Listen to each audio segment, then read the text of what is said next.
Olá, mais uma aula de segurança no trabalho com o professor Paulino Batista.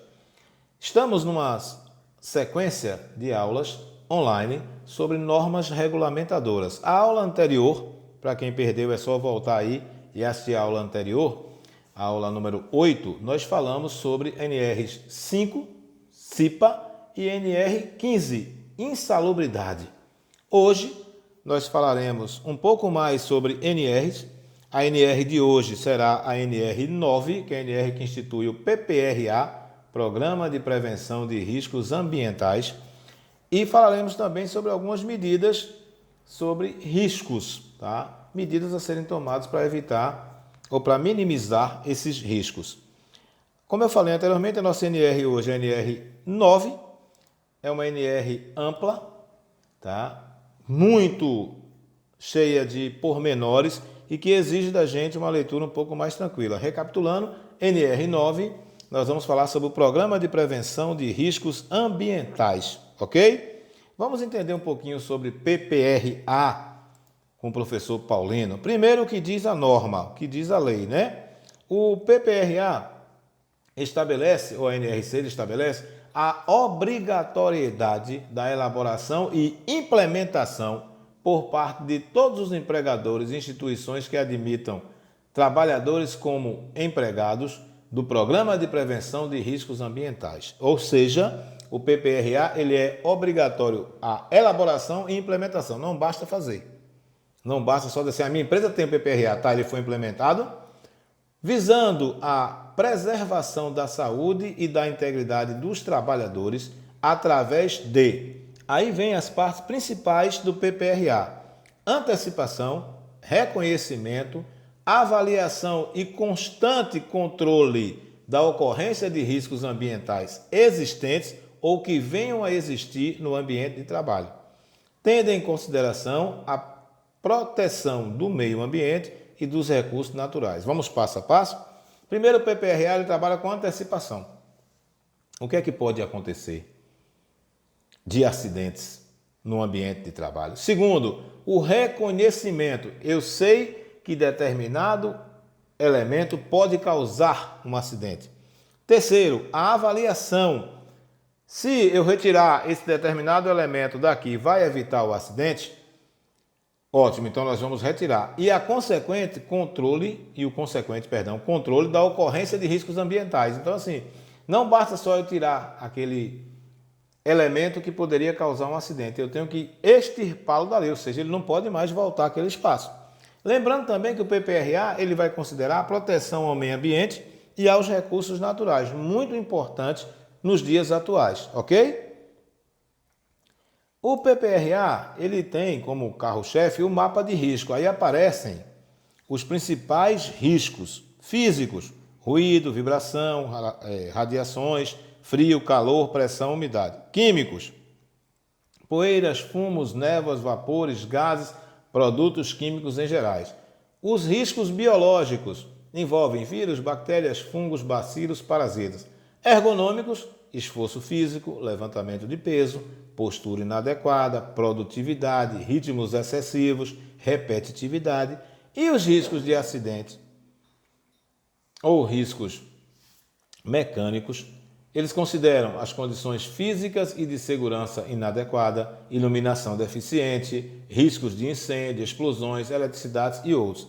Essa tabela, com os 5 grupos de riscos, elas vão fazer parte do mapa de risco que vem como parte integrante dessa NR9.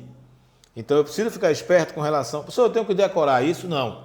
Eu tenho que ter noção deles. Por exemplo, o ambiente de trabalho que eu exerço a minha função. Escola. Quais são os riscos que eu estou exposto na escola? Na escola tem riscos físicos, porque tem ruído, tem frio, tem calor, pode ter umidade. A escola tem riscos químicos, professor? Pouquíssimo risco químico na escola. Tem risco biológico? Tem. Banheiro, porque vai ter bactéria, vai ter parasitas. Cantina é um local que tem risco biológico, que tem que ser controlado. Riscos ergonômicos na escola tem? Tem. Principalmente por conta da repetitividade e da postura inadequada. Inclusive agora, quem está ouvindo a minha aula, você está sentado corretamente? Se não tiver, ajuste o seu corpo, porque uma má postura leva a problemas de saúde no futuro, a questões de problemas com coluna, de problema renal e os riscos de acidente, todos nós estamos expostos, ou riscos mecânicos, tanto faz, que são a segurança inadequada dos espaços que a gente trabalha, iluminação baixa, risco de incêndios, inexistência de extintores, eletricidade, tem o risco de você tomar um choque. Então é bom a gente ficar esperto para quais riscos eu estou exposto durante a minha atividade laboral. Então, eu tenho que saber a quais riscos eu estou exposto e ver se a empresa atende à minimização desses riscos. Por exemplo, equipamento de proteção individual, equipamento de proteção coletiva, treinamentos, instruções, isso faz parte da NR9. Eu trouxe agora uma atividade para vocês. É bem simples. Quem está assistindo a videoaula vai fazer no final da videoaula, tá? Mas é legal que eu faça, ó, exercitando NR9. São 3 perguntas. A primeira é diferenciar risco de perigo. Existe diferença entre risco e perigo, professor? Segundo, caracterizar quais são as principais medidas de prevenção dos riscos ambientais, aqueles riscos que eu estou exposto durante a minha atividade laboral. E terceiro, citar as etapas para a determinação do risco. Então, assim, quais são as etapas que eu tenho que seguir, que a empresa tem que seguir para determinar o grau desse risco? Vamos lá? Primeira resposta da questão 1. Diferenciar risco de perigo. Qual seria a resposta? Risco é a combinação da frequência ou probabilidade com a consequência de uma situação associada ao perigo. Então, risco é a probabilidade de que possa acontecer. Por exemplo, qual é o risco desse rapaz tomar um choque? 90%. Eu tenho que ficar distante de uma situação que me leve ao perigo. Então, o risco é uma combinação de probabilidade com consequência.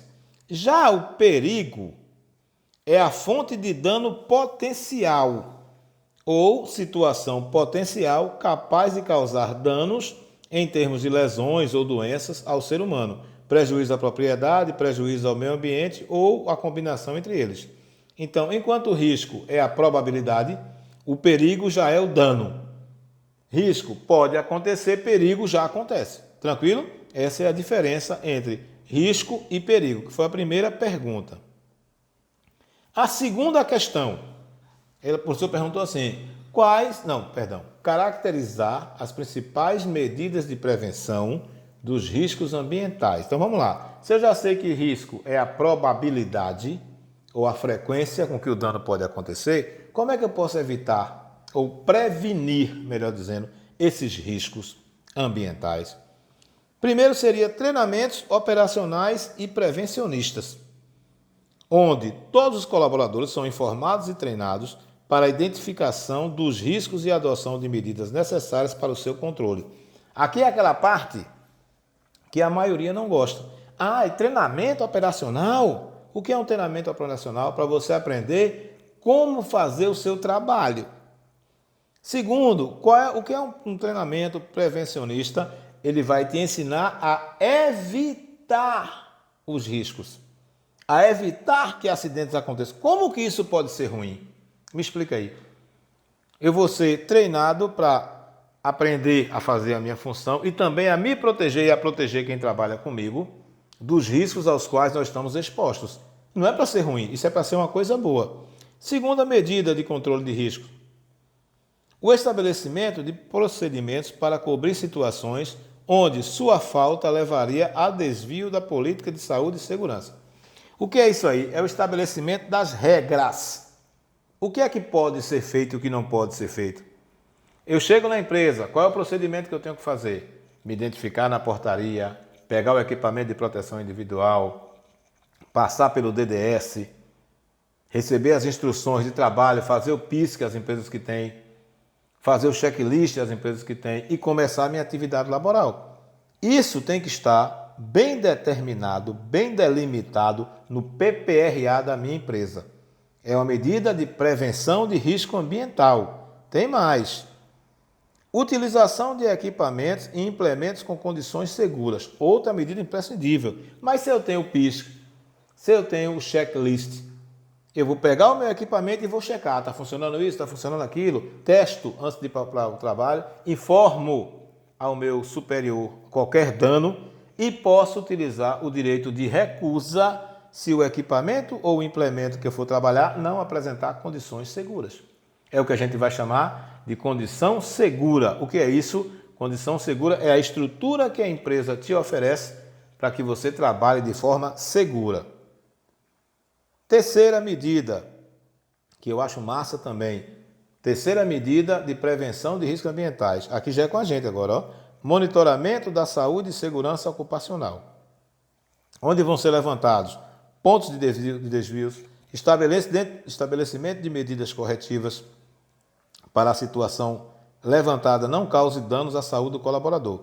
Aqui entram exames de rotina, sempre em reuniões, em DDS, levantar quais são os pontos de desvio. Por exemplo, por que as pessoas não estão fazendo os exames preventivos? Por que as pessoas estão chegando alcoolizadas no trabalho? Por que estão chegando com sono no trabalho? Eu preciso mensurar também a saúde do meu trabalhador física, a saúde mental do meu colaborador e pensar, isso a empresa vai ter que pensar, em medidas corretivas. Porque se estiver acontecendo um desvio na minha empresa, eu vou ter que pensar em como corrigir esse desvio. Por isso que a pergunta é caracterizar as principais medidas de prevenção ou controle de riscos ambientais. Tem mais uma, professor? Tem. Equipamentos de proteção coletiva, chamados EPCs.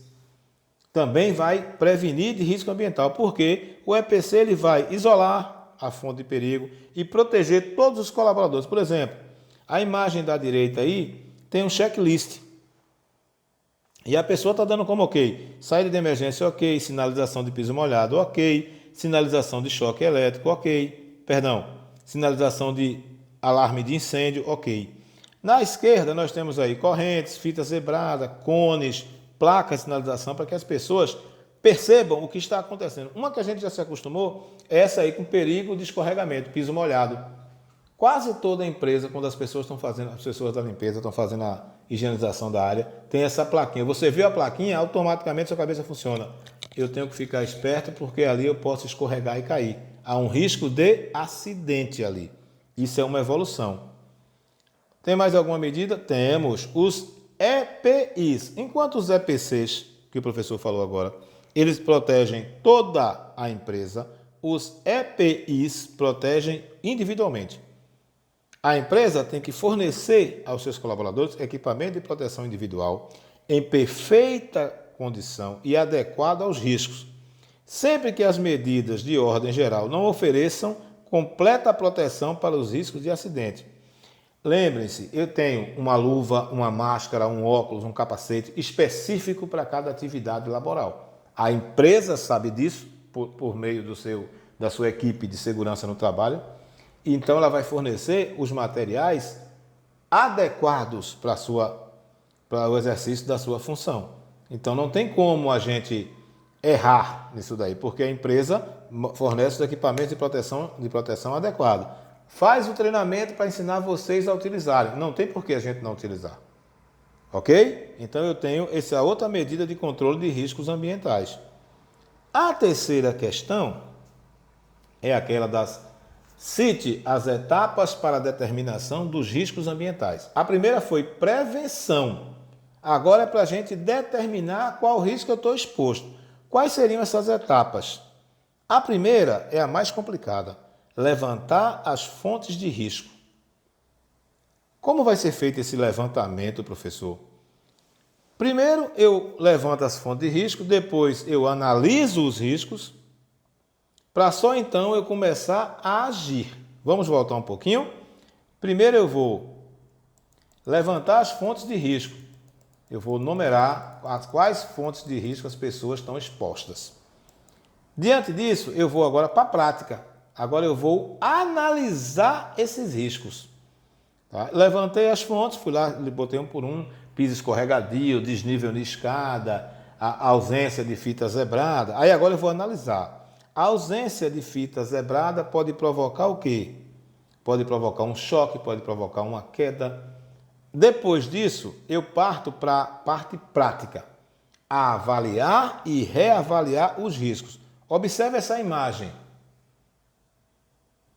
Aí o cara diz assim, mas por que é um risco não tolerável? Imagine que loucura, fiação de escapada e água no mesmo espaço. E a criatura ainda pergunta por que não é um risco tolerável. Vamos entender um pouquinho o que seria avaliar e reavaliar os riscos. É importante que eu veja e reveja esses riscos para que eu possa atuar sobre ele. Porque se eu não avaliar e reavaliar os riscos, como eu irei atuar sobre esses riscos? Então vai ser complicado. Quais são as etapas de determinação de um risco? Vamos recapitular? Etapas de determinação do risco. Levantar as fontes, analisar os riscos, avaliar e reavaliar esses riscos constantemente, atuar sobre o risco. Como é atuar, professor? Implementar medidas que resolvam. Como medidas que resolvam, professor? Aí é simples.